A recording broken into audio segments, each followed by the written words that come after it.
I've been getting into a lot more historical movies, mostly because of my American history through film class last year. And I just saw Oppenheimer, so let's review bomb this movie. The bomb usage is really good. It's Chris Nolan, I don't need to explain it.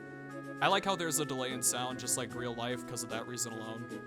I like the anxiety scenes. It's not confirmed that they are anxiety scenes, but that's just my headcanon. It shows the camera and Oppenheimer himself shaking, while also showing that the nuke is going off in the background.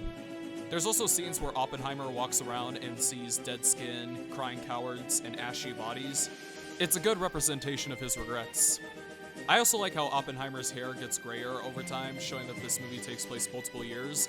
And yeah, I'm kind of mixed on those kind of movies.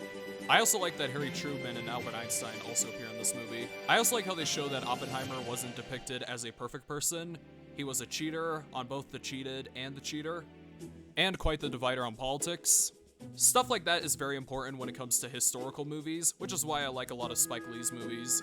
I also like that this movie didn't have unnecessary diversity in a historical time like this. I know a few people who would become sex slaves just for that reason alone. Nolan would definitely commit to realism when it comes to this subject. I also like a lot of the flashy scenes, because it does feel like Nolan's work, and it does feel like we're watching a movie about the main subject. Now on to the flaws.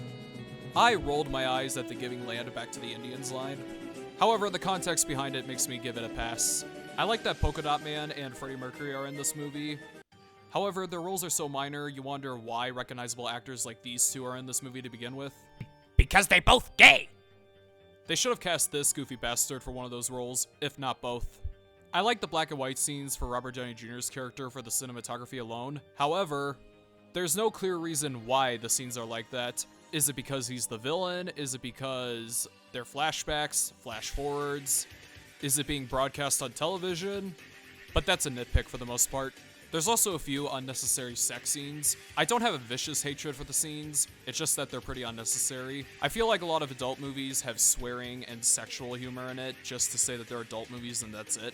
This movie also has a few unnecessary comedy. There are some parts that got me a chuckle, but overall, I just found it unnecessary. But again, that's a nitpick.